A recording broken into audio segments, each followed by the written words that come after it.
this next session, it's about connectivity. How do we connect conservation and agriculture? Are they warring or can they work together?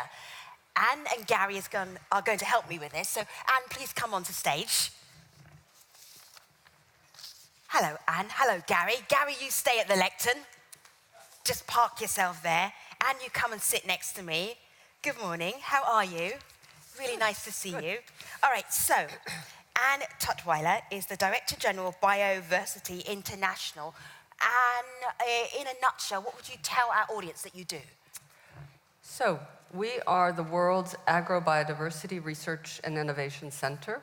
And we essentially look at the problems and challenges we've all been discussing this morning through the lens of how can agricultural biodiversity help us solve these challenges of improving nutrition, improving resilience of farm systems, and helping farmers adapt to climate change. Thank you. You can stay. Because I'd be stuck in this conversation by myself. Gary Tabor is the founder and executive director, the Center for Large Landscape Conservation. Good morning, Gary. Let's start your keynote. Brilliant, thank you. So, what is the future for agriculture without biodiversity? In a time of exponential biodiversity loss, Europe is experiencing unprecedented rewilding. Here is Naya, the first wolf recorded in Belgium in 100 years.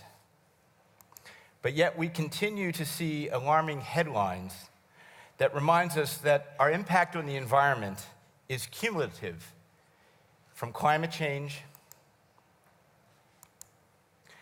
to habitat loss and degradation, and to the spreading metabolism of our growing urban cities.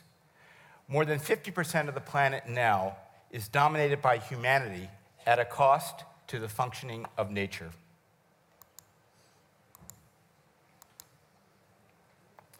We are witnessing a state shift in the ecology, a wholesale state shift in the ecology of the planet, to the point that these changes undermine agriculture and the nature that we know.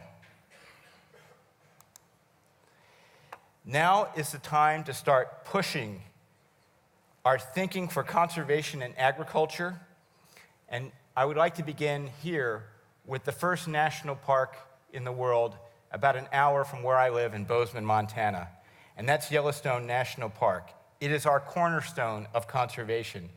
But if you look at this 19th century model, started in 1872, you will see it is spatially defined as a box. It is literally a box.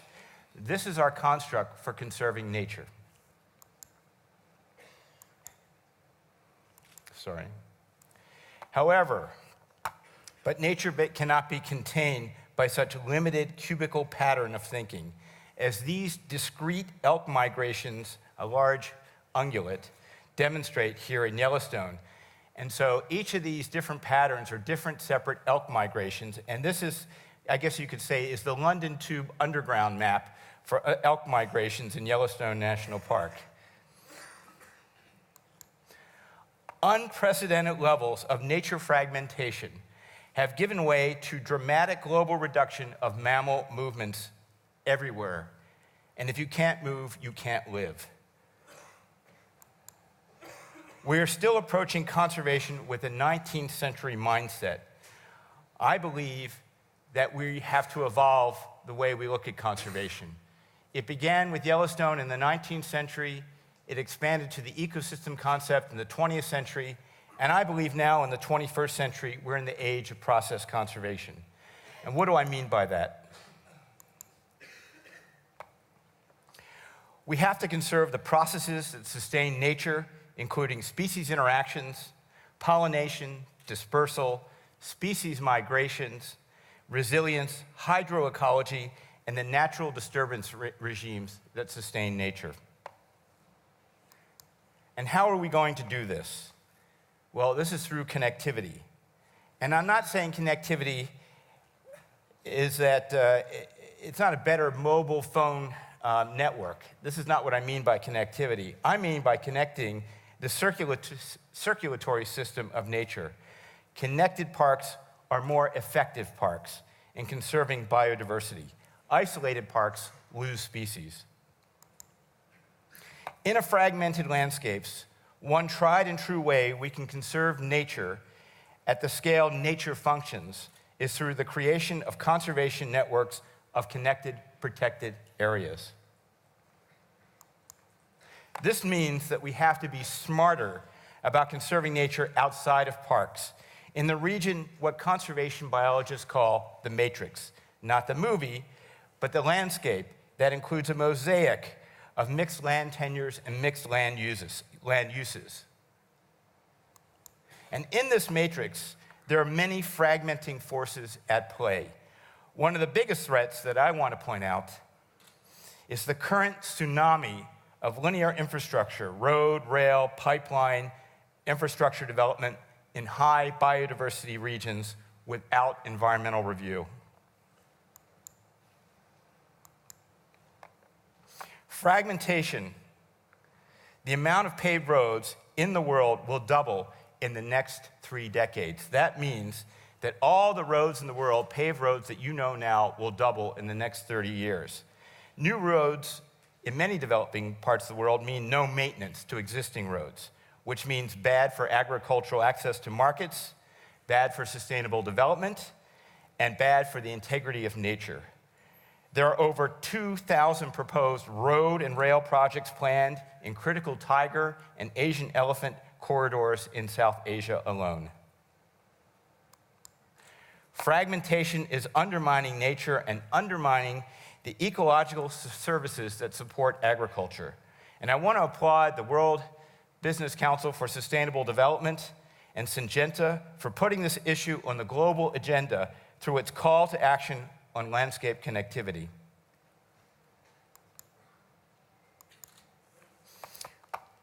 We are losing the space for nature.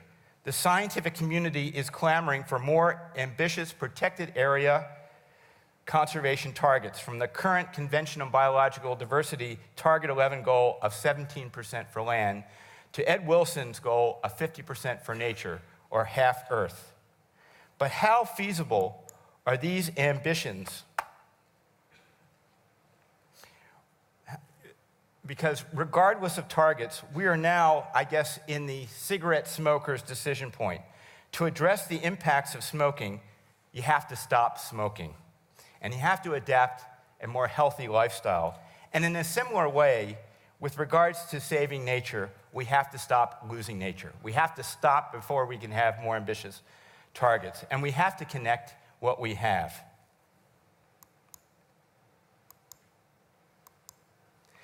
Unilever has adapted ambitious goals in their sustainability plans for palm oil, soy, pulp and paper, and beef. This has become company policy for many companies around the world. We know that conservation farming offers multiple bundles of benefits for farmers.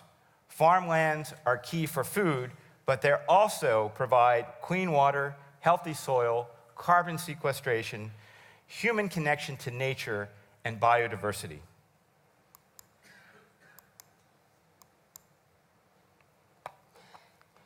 And how do we maximize biodiversity conservation and food production?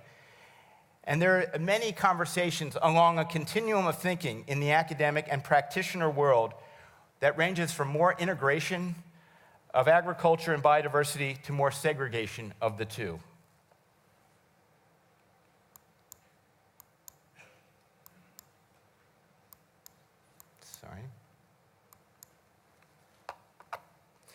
In a climate-impacted world, connectivity also offers a restoration tool that restores biodiversity in heavily fragmented regions, such as the tragically hammered forested landscapes of the Mata Atlantica rainforest in southeast Brazil. And this is the largest restored wildlife corridor ever in the world in that part of South America.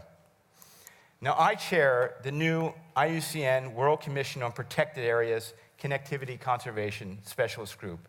And we are seeking your thoughtful consideration, participation, and support for a new bottom-up, incentive-based conservation designation called Areas of Connectivity Conservation to reward farmers and the best agricultural actors for conserving nature in connected ways across agriculturally dominated landscapes. The next 100 years will challenge humanity as never before. At the global scale, the prescription for change includes no more loss of nature. Integrate agriculture and conservation within a landscape context. We approach these subjects as if they're separate from each other, as if they are an entity unto themselves, without understanding the context of how they interact with nature. We have to marry precision farming with precision conservation.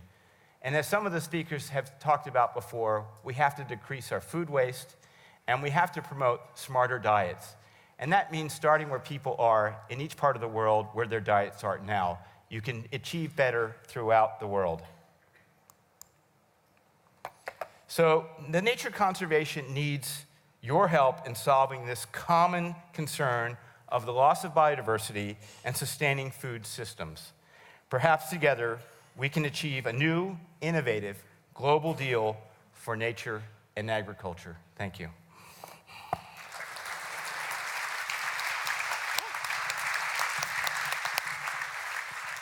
So Gary and Anne described their presentations as mirror images, or two sides of a different coin. No, two sides The same coin. of the same coin.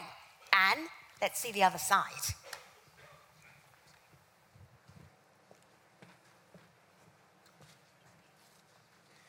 So first of all, thank you very much. I'm delighted to be here, and I think Gary and some of the previous speakers have set me up in a very nice way.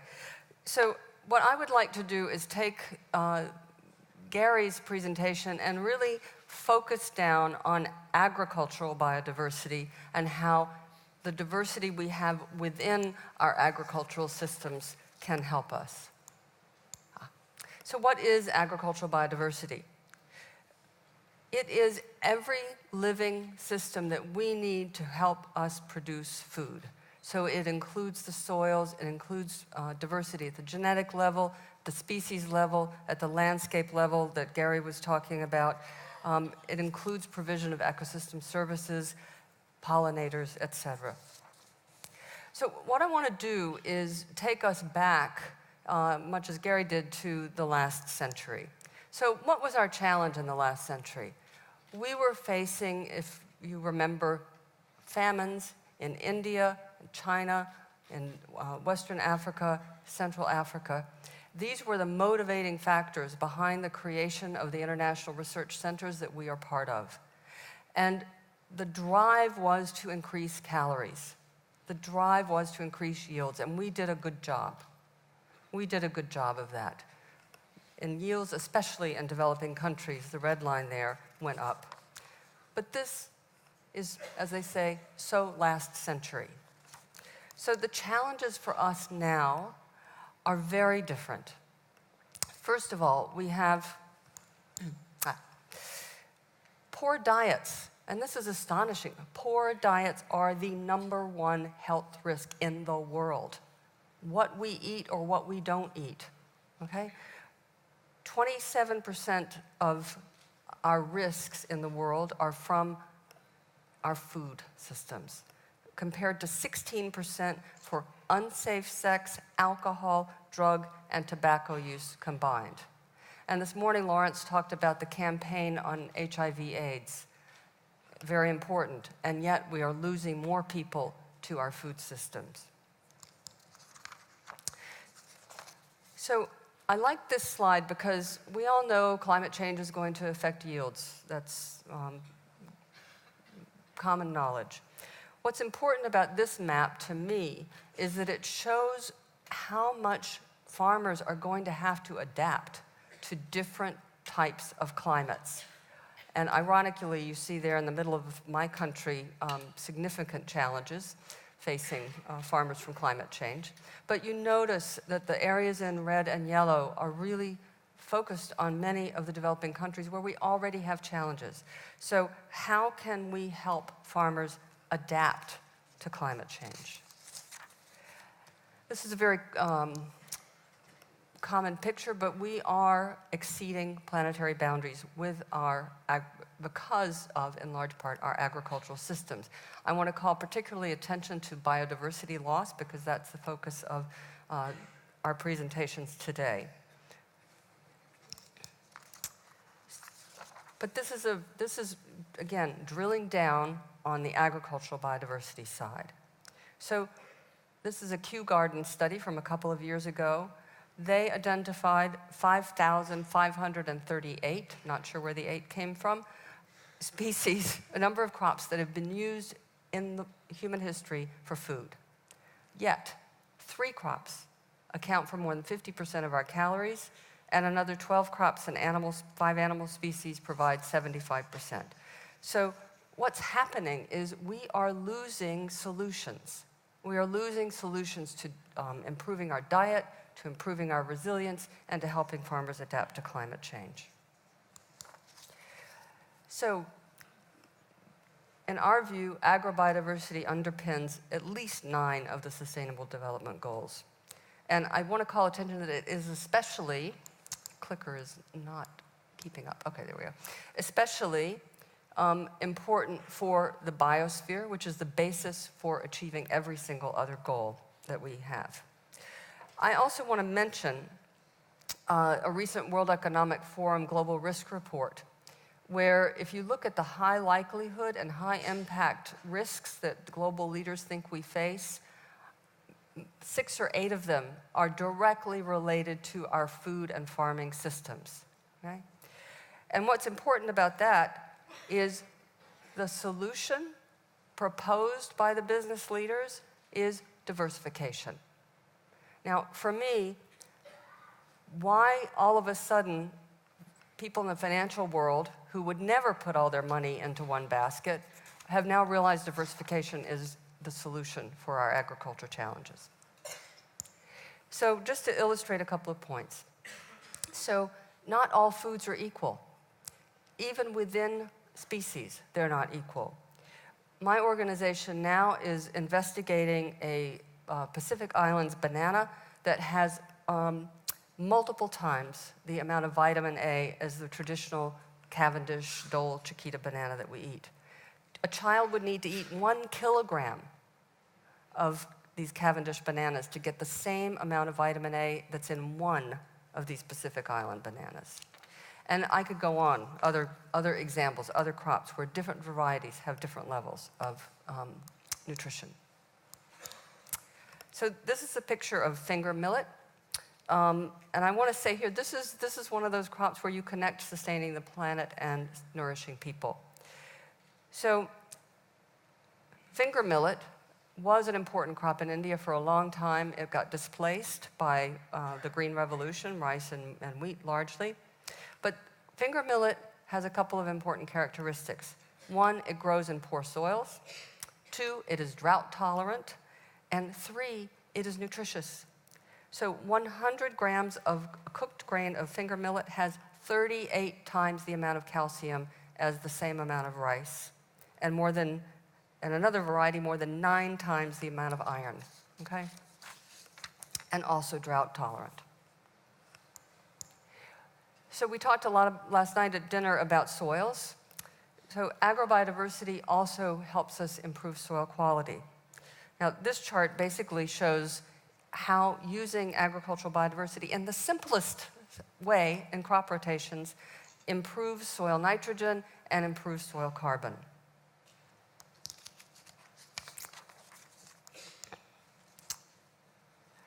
So I want to come to a point made by Gary in his speech. So wild biodiversity and agrobiodiversity face many of the same threats, right, and many of the same challenges. But often, as many of us have said this morning, they are always put at odds. But I would argue that diversified agricultural systems can actually contribute to higher levels of wild biodiversity and contribute to conservation strategies. So we need to be thinking about how we integrate the wild biodiversity with the agricultural biodiversity.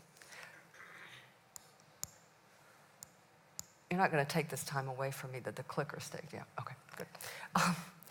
So We were talking about food losses this morning. Our chef really highlighted that as an issue.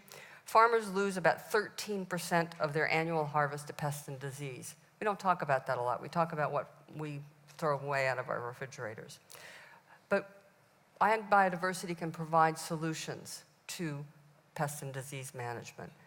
So a study by my organization, CIRAD, the French research organization, and Cartier, based in Costa Rica, has demonstrated that if you can maintain forests adjacent to coffee production, you can reduce the movement of these coffee borers, which is one of the major pests attacking coffee at the moment, by 86%.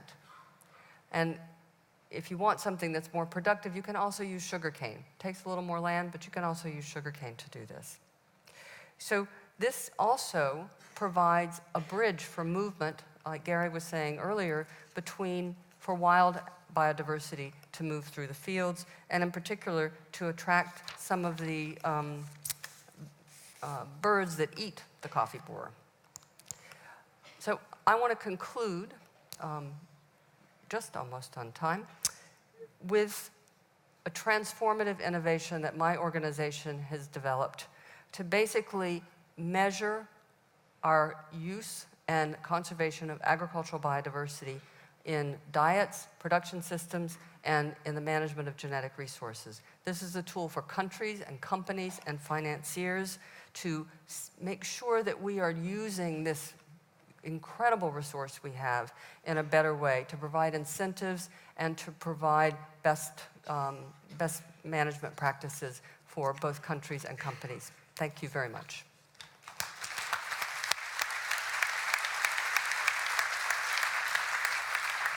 Thank you, Anne. Thank you, Gary.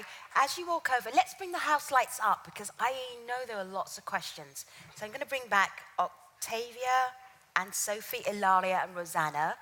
Okay, and make yourself very visible in the aisles so that people who have questions, oh goodness me, one over here, oh, one over here. Keep those hands up. It's like an alternative workout for you. Would you like to stand up? Yeah, stand up. With the microphone over there. I have a micro. Okay. I'll start here. My name is Hardwick. I live in Brussels. And my question and suggestion is that you do something about conservation for the soul. The story is the following. 2 nights ago, the road where I help amphibians cross the road from a Natura 2000 reserve to a lake was closed with barriers. It's taken me 10 years to convince the authorities to put the barriers. The first thing that I knew was happening was a car came past, something impossible to happen. They had opened the barriers. I put the barriers back. A second car came past. They had opened the barriers.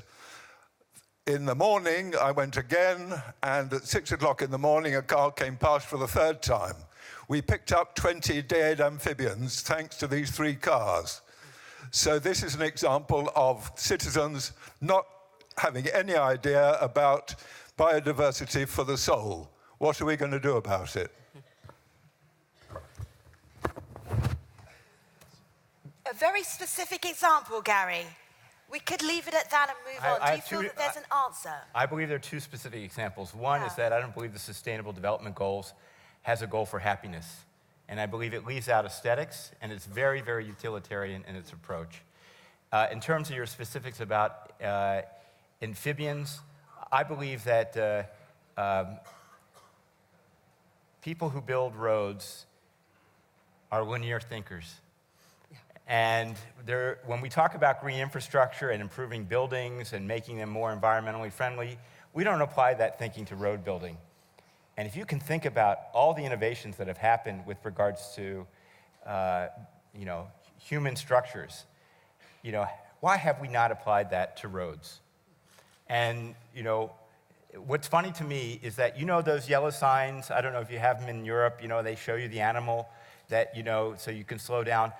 Those yellow signs do not work. They are 0 effective. What they tell you is the animals you're going to run over. when you're driving along the road. So we have to do a better job with thinking about our linear infrastructure design, and I think we've been in the Neanderthal ages with regards to it, and there's room for improvement. But there's a room for risk-taking, and there's no risk-taking right now in this space. Right at the back. Thank you, Mr. Chair. Good morning, citizens. My name is Angelos Harlaftis, Epafos Advisors. We represent here the EcoEFS movement, a pan-European and Mediterranean movement which is based in direct democracy, in science and in ecology. We haven't spoken at all, like yesterday we did at the pre-FFA meeting, about the soil. The soil, according to a gentleman yesterday who is a farmer from Holland, is going to be delivered to the next generations in a lower quality than the today quality, but the before generations, they were delivering to us in a better quality. So the arable lands in Europe, at least, and Mediterranean, must be rest a little bit according to the ancient traditions. Because we are concerned mainly, we want to hear for Berlin, for Athens, for Sofia, for Paris, and not outside for Beirut, for Morocco, countries around the Mediterranean and Europe. We need to concentrate to this. Don't you think this? And secondary, the over-drilling. So if I may, firstly, what is your question, sir? The question is, shouldn't we take care about the over-drilling of the underground water, which is a very important issue for the health environments around the arable lands, because we are over-drilling the water. I hear. I'm going to take one because there's a whole room full of people who would like to also ask questions. Thank you, sir. So I think the question was also talking about soils and water. So I did mention soils in my remarks and the use of a very, very simple technology that is crop rotations to help improve soil quality. But I think this is an emerging issue. A couple of years ago, there was the UN Year of Soils, if some of you remember that, and it brought a lot of attention to the importance of this issue and this concern. I was speaking about our Agrobiodiversity Index in another forum, and a farmer from the Punjab said to me, "Why should I care about agricultural biodiversity? I plant wheat." I said, "Yeah, but do you care about the health of your soils and the productivity of your soils?" "Oh, yes, absolutely." So I said, well, you need to incorporate ag biodiversity into your system to start improving the quality of those soils, right? On the overuse of water, I think it's,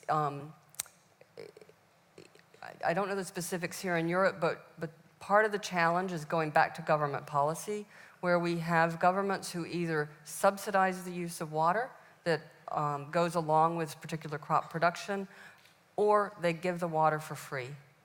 And anything you get for free, you use too much of. And anything you get really cheap, you use even more. And I think this is a policy issue that needs to be addressed. Gary? Well, I think about the Maori and the New Zealanders who've just classified a river as giving it personhood. And part of the element of giving it personhood was that they understood that the river was more than what's in the stream, that the water flowed through the land in different ways, underneath and above and the side, and somehow we capture water as what's only in the channel. So your question, I think, points to this issue is that people have a very fundamental ignorance, if you will, of the water systems that they only see what's above ground and in these channels. But the reality is, because we don't understand this life of water that we cannot see, then we constantly make poor decisions about its use. Yes, sir. Okay. Eddie Punch is my name, from the Irish Cattle and Sheep Farmers Association. And the name gives you a hint. Our members produce what we believe is the world's tastiest steaks. And next Easter Sunday, the nicest thing you can put on your dinner plate will be lamb grown by Irish sheep producers. And we thought we had no ads in this forum. And what is your question, sir? My question is the focus on ever cheaper food in the 20th century. whereby we forgot about the most sustainable, the question of sustainability of incomes for farmers.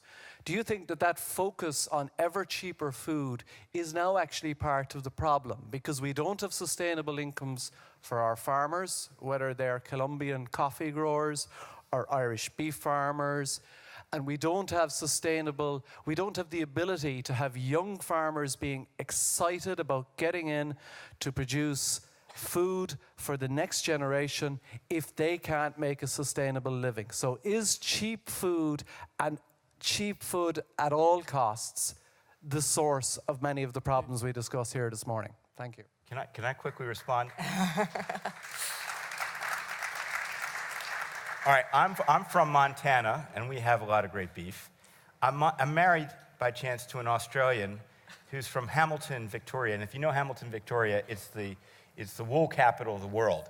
So I take issue that the best lamb comes from Ireland, and that the best beef comes from Ireland. So, but I will give it to you. I will give it to you. But your point is absolutely right on, because regardless whether you're in Ireland, Montana, or Australia, these issues hit right to the core. And so, yes, it's a very valid point, and it needs to be addressed.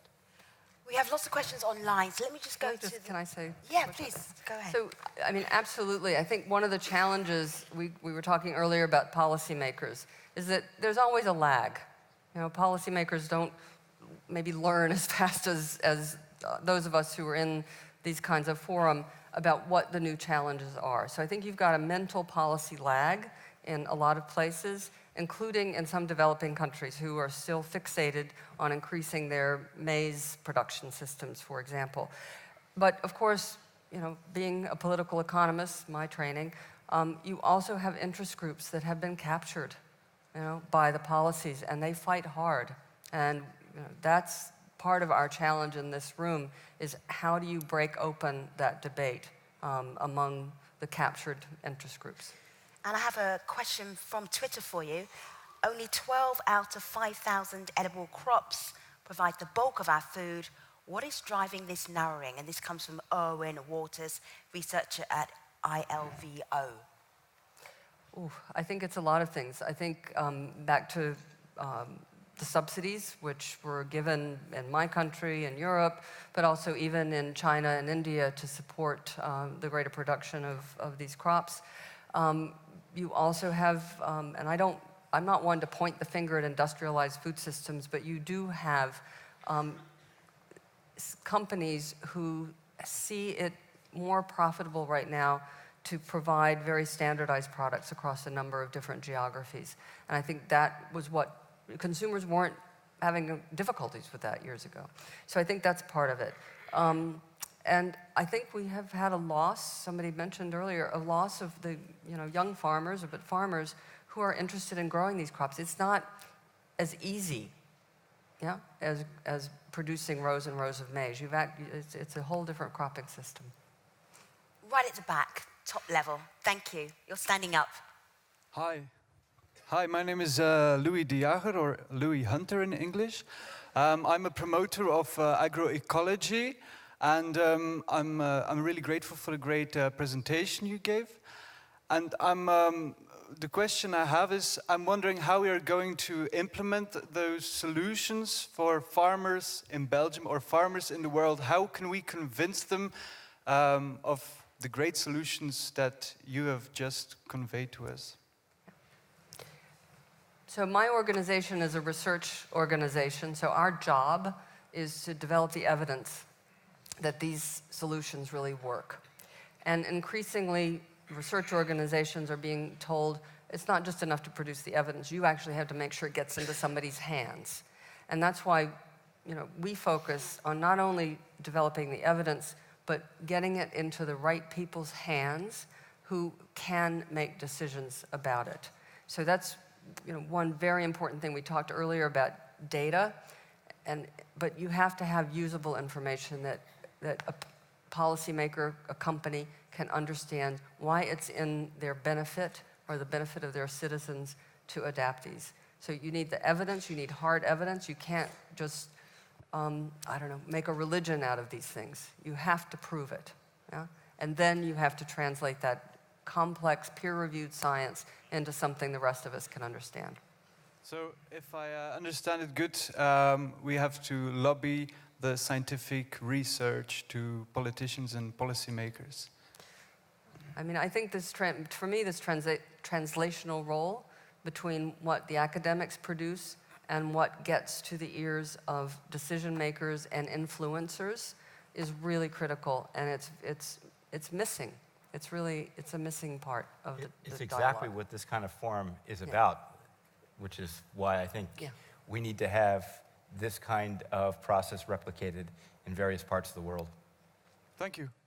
This is from the live stream, Gary. How connected does the landscape have to be to make a difference? The more connected, the better. I mean, it'd be great. I mean, the ideal for conservation is the big wild. But the only place you're going to find the big wild is the boreal forests of northern Canada, the Amazon basin. In fact, if you don't know that if you lose more than 30% of the Amazon reverts to a grassland or grassland woodland environment. And that changes. The water in the Amazon comes from itself. It creates its own climate. And if you don't have that hydrologic driver in the atmosphere, it impacts the world as a whole. So you want to have the big protected areas. But the reality is we live mostly in a fragmented world. So the more connected is better. It's an insurance policy, specifically in times of climate change, as species are tracking these environmental changes that we see. But nothing is the worst. So it's some gradient between nothing and more the better. If you are holding a microphone, stand up right now, please. If you think you have the best question, keep standing up. I have to fight this one out. Who has got the best aha moment question? Is it a good one? I think so. Who do you think? I'd like to follow up on Gary's last point about connectivity. But is it a question? Yes. All right. Make it fast. Land sharing versus land sparing. Do you think land sparing is realistic when you see the pressures in the... That was your question too? That was my question too. in the countryside? Wow. And I'll give you three quick examples. No, it the won't. world over, they want wood to heat their homes. Okay. The world over, they want grass for their animals to graze on, and we've seen people killed in Kenya only recently. Right. And finally, in my country, they want access to the land to walk their dogs, and biodiversity struggles in those circumstances. Do you think it's possible? Do I think it's possible? Well, I think improvement is possible everywhere. And I think this conversation of land sparing versus land sharing is kind of like you present these diametrically opposite approaches to create a conversation. What I see from it is that we can't rest on our laurels. If we think organic approaches, as is all we're going to need, I think we can do better with organic. In terms of how we use agricultural land and biodiversity, I think we can be better with how we improve biodiversity spaces within agricultural context. So it's, there's no team here. It's just, it pushes our thinking of how to approach this in the context and the realities you have, whether it's in Kenya or in the UK or in North America or wherever. Anne? Just to say that we know in a number of countries, mostly developing countries, our agricultural systems are performing way below their potential and their capacity. And so I think this whole debate is a bit of a false one when we still have, low yields on water, on animals, et cetera. So I think we need to start there and not, get us into this fight. So. In a sentence, one thing you want people to do at the end of this forum that they can actually do. I think we need to put pressure on our lawmakers, on our decision makers, and get these messages to them in ways they can understand and act upon. Gary? I think the time of conservation groups saying this is what we need is over. It requires the people who are authentically impacted by these choices. I think farmers have real risk in this conversation. They're the ones who have to live with it a conservationist goes home, retires, whatever, but a farmer, his family stays on the land for generations. If we can have more of the farmers speaking up for these issues, that's how policy changes, because they're authentic. And we need your help, because it also affects your livelihoods as well. And I just want to get back to my Irish friend. I was thinking about Montana and Australia, and I realized both of them Have better beef. no, they're both run by people descendants from Ireland. Okay, all right. Peace and love breaks out just before lunchtime. Gary and Anne, thank you. The mark of really interesting presentations. We have so many more online questions, so many more questions in the room. This is why we have a networking lunch. I have to say that it's been a pleasure moderating you this morning. I will transform into Stephen Sacker at 2 p.m. this afternoon. Enjoy your lunch.